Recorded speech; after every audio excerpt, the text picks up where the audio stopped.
র্যাবের অভিযানে 105 কেজি গাঁজা সহ গ্রেফতার এক। এহসানুল হক রিপন। ব্রাহ্মণবাড়িয়ার আশুগঞ্জে র্যাপিড অ্যাকশন ব্যাটালিয়ন 9 এর অভিযানে 105 কেজি গাঁজা সহ এক মাদক ব্যবসায়ীকে গ্রেফতার করা হয়েছে। আজ মঙ্গলবার দুপুরে র্যাব 9 সিলেট সদর দপ্তর থেকে পাঠানো এক সংবাদ বিজ্ঞপ্তিতে এ তথ্য জানানো হয়। র্যাব জানায়, সকালে ব্রাহ্মণবাড়িয়ার আশুগঞ্জ টোল প্লাজার সামনে চেকপোস্ট বসিয়ে তল্লাশি চালাচ্ছিল। এ সময় গোপন সংবাদের ভিত্তিতে জানা যায়, কসবা সীমান্ত এলাকা থেকে একটি নীল হলুদ রঙের কাভার্ড ভ্যানে করে বিপুল গাঁজা ঢাকার দিকে নেওয়া হচ্ছে।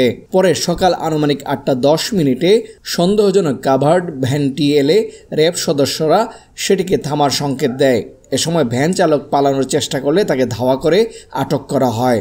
পরবর্তীতে ভ্যানটি তল্লাশি করে 8টি বস্তায় মোড়ানো অবস্থায় 105 কেজি গাঁজা উদ্ধার করা হয়।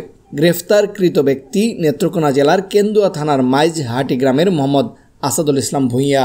র্যাবের প্রাথমিক জিজ্ঞাসাবাদে তিনি স্বীকার করেন যে দীর্ঘদিন ধরে তিনি ব্রাহ্মণবাড়িয়া জেলার সীমান্তবর্তী এলাকা থেকে মাদকদ্রব্য সংগ্রহ করে দেশের বিভিন্ন জেলায় বিক্রি করে আসছিলেন। এই ঘটনায় মাদকদ্রব্য নিয়ন্ত্রণ আইন 2018 অনুযায়ী আশুগঞ্জ থানায় মামলা রুজু করা হয়েছে বলে বিজ্ঞপ্তিতে জানানো হয়। তানভীর হাসান, সারাবেলা নিউজ, ব্রাহ্মণবাড়িয়া।